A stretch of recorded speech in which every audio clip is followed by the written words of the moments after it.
Hello students, कैसे हैं आप।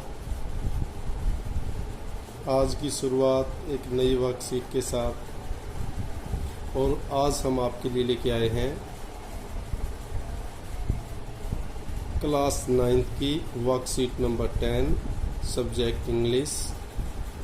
जैसे कि आपको हर बार बताया जाता है कि यहाँ नेम ऑफ द स्टूडेंट, जो बच्चा वर्कशीट को कर रहा है वो अपना यहाँ नाम फिल कर देगा। Name of the class teacher, जो क्लास टीचर आपको पढ़ाता है यहाँ उसका नाम फिल कर देगा। ये डेट है, ये 28 तारीख की 28 जुलाई की वर्कशीट है 9वीं के विद्यार्थियों के लिए। क्लियर, आगे बढ़ते हैं। Topic comprehension literature passage. अगर अब आप इसको देखेंगे, कंप्रीहेंशन मैंने एक दिन बताया था, कंप्रीहेंशन कंप्रीहेंड वर्ड से बना है। किससे बना है? कंप्रीहेंड। कंप्रीहेंड का मतलब होता है टू अंडरस्टैंड, समझना, टू कंप्रीहेंड। तो इसका मतलब क्या होता है कि जब आप कंप्रीहेंशन पैसेज कर रहे हो, अनसीन कर रहे हो या आपकी बुक से है, तो सबसे पहले आपको उसको अच्छी तरह रीडिंग देनी होती है, फिर उसकी मैपिंग करनी होती है, अर्थात मेन पॉइंट्स आपके माइंड में फिट हो जाने चाहिए। भाई ऐसा हुआ था, ये मेन डिटेल आपको पता लग जानी चाहिए। तो इसके लिए आप 2 या 3 रीडिंग उसकी दे सकते हैं। अब देखते हैं ये पैसेज, मेरे साथ देखेंगे, बिल्कुल समझ में आ जाएगा। The lost child is a story written by Mulk Raj Anand. The lost child Mulk Raj आनंद के द्वारा लिखी गई एक स्टोरी है, कहानी है। In this story a child visits A village fair with his parents. इस स्टोरी के अंदर एक बच्चा अपने पेरेंट्स के साथ गांव के मेले की विजिट करता है, यात्रा करता आता है। He is happy and excited. और जब ये विलेज फेयर में आता है वो खुश भी है एंड एक्साइटेड, और उत्साहित भी है। जब आप विलेज फेयर में कहीं जाते हैं तो क्या होते हैं? You feel happy, you feel excited. Fascinated by the toy shops. अब वहाँ मेले में अगर आपने फेयर में देखा है तो खिलौनों की दुकानें होती हैं। फैसिनेटेड बाय टॉय शॉप्स, खिलौनों की दुकान से मंत्रमुग्ध हुआ या आकर्षित हुआ। फैसिनेट होता है आकर्षित होना। ही डिमांड्स फॉर देम, वो उनके लिए डिमांड करता है, उनकी मांग करता है। But receives a cold stare of refusal by his father. लेकिन क्या कह रिसीव, क्या मिलता है उसको? कोल्ड स्टेयर, निष्ठुर स्टेयर, घूरना। जब आप किसी चीज़ के लिए बच्चे को रोक रहे हो तो क्या करते हैं? आप उसको घूरते हैं। तो उसको बदले में क्या मिलता है? जब वो डिमांड करता है उन चीज़ों की, टॉयज, तो उसको कोल्ड स्टेयर, उसकी ओर घूरा जाता है। और कोल्ड स्टेयर ऑफ रेफ्यूजल, मना करने का, बाय हिज फादर, उसके पिता के द्वारा मना करने वाली सेंस में कोल्ड स्टेयर अर्थात निष्ठुर होकर उसकी ओर घूरा जाता है।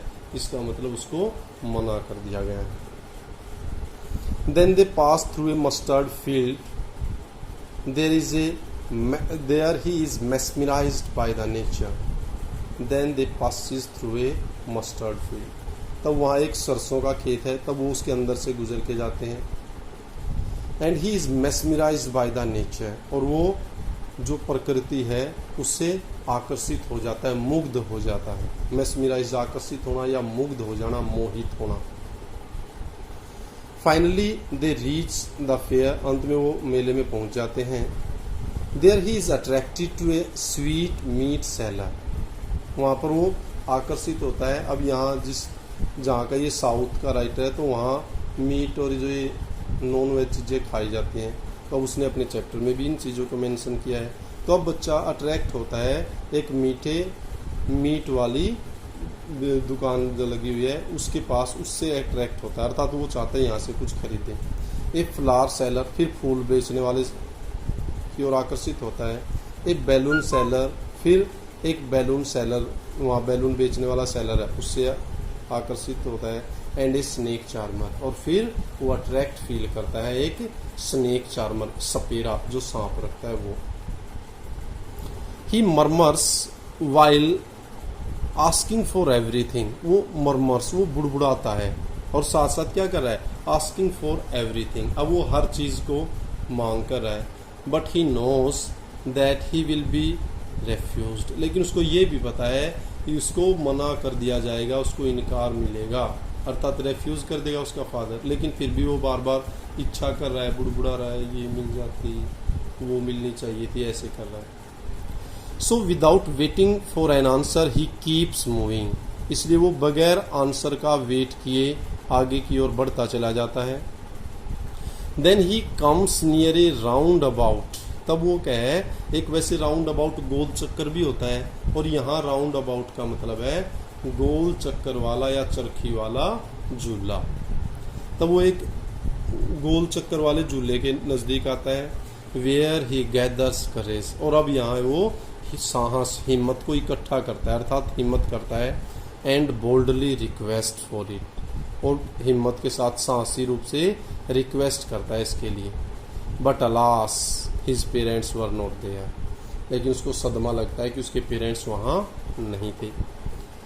ही इज लॉस्ट, अब जब पेरेंट्स नहीं है, मेले में छोटा बच्चा है, तो क्या हो गया, ही इज लॉस्ट, अब वो खो गया है, गुम हो गया है, उसके पेरेंट्स वहाँ से जा चुके हैं। He frantically looks around everywhere but could not find them, वो घबराया हुआ चारों ओर इधर उधर हर जगह देखता है, लेकिन वो उन्हें नहीं ढूंढ सका, नहीं पा सका, अर्थात उसकी आंखें उनको नहीं ढूंढ पाई। He approaches near a crowded shrine, approach होता है पहुंचना, तब वो क्या है, एक भीड़ वाली श्राइन, पवित्र स्थल कह सकते हो आप, मंदिर कह सकते हो, तो एक पवित्र तीर्थ स्थल के जो काफी भीड़ वाला है उसके नजदीक पहुंच जाता है। About to get trampled, trampled है कुचल देना, और अब छोटा बच्चा है, अब मेले में भीड़ ज्यादा होती है, तो किसी का पैर उसके ऊपर टिक रहा है, कोई वैसे धकेल रहा है, तो अब वो लगभग कुचला जाने को हो जाता है। तो तब ही श्रीक्स इन लाउड वॉइस, वो काफी तेज आवाज में चिल्लाता है। And man comes to help him, और एक आदमी उसकी हेल्प करने के लिए आता है। The child is crying inconsolably asking for his parents, अब बच्चा इज क्राइंग, वो रो रहा है, इनकंसोलेबली, और इनकंसोलेबल होता है जिसको सांत्वना दे सको, सांत्वना दे सके, कंसोल, इनकंसोलेबल जिसको सांत्वना ना दिया जा सके, तो सांत्वना न दिए जाने वाले तरीके से रो रहा है और अपने पेरेंट्स के लिए पूछ रहा है। The man tries to soothe him by offering a ride in the roundabout, अब वो बच्चा, वो जो आदमी है, सूद हिम, वो उसको चुप करने का, शांत करने का प्रयास करता है, बाय ऑफरिंग, दे करके, ए ride in the round about, कहता भाई झूले में बैठ जा, उसकी राइड कर ले, सवारी कर ले। To listen to music of the snake charmer, वो कहता भाई जो सपेरा है वो म्यूजिक बजा रहा है, उसको सुन ले, वो पसंद है तो। ऑफर से रेनबो कलर्ड बैलून, और उसको बैलून भी रेनबो कलर के, अलग अलग तरीके के इंद्रधनुष वाले कलर के बैलून दे रहा है। एक गार्लैंड, एक हार, एक माला भी दे रहा है। To put around his neck, भी अपने गले में पहनने के लिए उसको एक गार्लैंड, माला भी दे रहा है। And a gift of sweets to, और उसको मिठाइयों का भी गिफ्ट दे रहा है। But the child refuses everything, लेकिन बच्चा हर चीज मना कर देता है। All that he wants is his mother and father, जो चीज वो चाह रहा है, वो क्या चाह रहा है, या तो उसके मम्मी या पापा। इसका मतलब अब उसे कुछ नहीं चाहिए उस पूरे के पूरे विलेज फेयर से, क्या चीज चाहिए, या तो मदर या फादर, अर्थात दोनों चाहिए उसको। इसका मतलब अब उसको रियलाइज हो गया है दैट द पेरेंट्स, और फादर और mother are most important for a child, ये एक बच्चे के लिए सबसे इम्पोर्टेंट ये दोनों है। कलिया वर्ड मीनिंग पता लग गया होगा, पैसेज पूरा समझ में आ गया होगा। ये आपका फर्स्ट चैप्टर है और ये अच्छा भी है, स्टोरी है मुल्क राज आनंद की। अब देख लेते हैं इसके बेस पे। On the basis of the given passage, दिए गए पैसेज के आधार पर आंसर द फॉलोइंग क्वेश्चंस, नीचे लिखे क्वेश्चंस के आंसर देने हैं। द चाइल्ड विजिट्स ए, क्या विजिट करता है बताओ, फ्रेंड, स्कूल, शॉप, क्या विलेज फेयर, किसको विजिट करता है, a village fair. The father of the child, बच्चे का जो पिता है, his demand of toys, accept करता है, स्वीकार करता है, एक्सेप्ट और स्वीकार करना, रेफ्यूज मना करना, इग्नोर नकार देना, नन ऑफ द दिस इनमें से कोई नहीं, तो कौन सा होगा? वो क्या करता है? रेफ्यूज करता है, मना करता है। नेक्स्ट देखें, the child gets attracted to, बच्चा आकर्षित हो जाता है, इन द विलेज के फेयर में। स्वीट मीट सेलर, हाँ ये भी ठीक है। बैलून मैन, ये भी चाहिए। ए फ्लावर सेलर, ये भी, इसका मतलब सबसे, तो क्या हो जाएगा? ऑल ऑफ देम, इसका मतलब यहाँ क्या हो जाएगा? All of them. Clear? Next देखिए, finally he gathers courage and boldly request for, अंत में वो साहस हिम्मत इकट्ठी करता है, जुटाता है और पूरे साहसिक तरीके से रिक्वेस्ट करता है। किसके लिए रिक्वेस्ट करता है बताओ? आप देखेंगे क्या है? Ride in the round about, ride in the roundabout. अब जब इसको ध्यान से आप पढ़ेंगे तो आप अपने आप आंसर दे रहे होंगे आप। Next, he feels after getting lost, क्या फील करता है? डिलाइटेड, खुश, नो। एंग्री, गुस्सा, ये हो सकता है। मिजरेबल, दयनीय, और नेक्स्ट है सेटिस्फाइड, संतुष्ट। अब ये दो तो होंगे नहीं, डिलाइटेड भी नहीं होगी, सेटिस्फाइड भी नहीं होगा। एंग्री, गुस्सा, इसको भी छोड़ दे तो क्या रह गया? मिजरेबल। क्या आ जाएगा? Miserable. Next, the man offers the child, आदमी बच्चे को क्या ऑफर करता है? Ride in the merry round about, ये भी करता है। रेनबो कलर्ड बैलून, ये भी करता है। स्वीट्स, ये भी, तो क्या हो गया? All of them. क्या हो जाएगा? All of them. बताओ भाई समझ में आया या नहीं आ रहा? क्लियर? गुड। आगे, which part of speech does the word inconsolably belong to, आपको बताना है कि इनकंसोलेबली में कौन सा वर्ड, कौन सा पार्ट ऑफ स्पीच है। पार्ट ऑफ स्पीच में ये होते हैं noun, pronoun, verb, adverb, adjective. ये अब इसमें देखो कौन सा है? Pronoun. Pronoun he, she, you, we, they, ये होते हैं। ये है? नो, तो ये नहीं होगा। वर्ब, जब कोई काम हुआ है तो तब वर्ब आती है, वर्ब है? नो। फिर है एडजेक्टिव, किसी की विशेषता बताने के लिए एडजेक्टिव, अब विशेषता? नो, तो क्या रह गया? एडवर्ब। और वैसे भी जहाँ एलवाई होता है मोस्टली केसेस के अंदर वहाँ एडवर्ब होता है, तो यहाँ क्या हो जाएगा? Adverb. Why do you think the child is crying after getting lost, आप क्यों सोचते हो कि बच्चा खो जाने के बाद रो रहा है?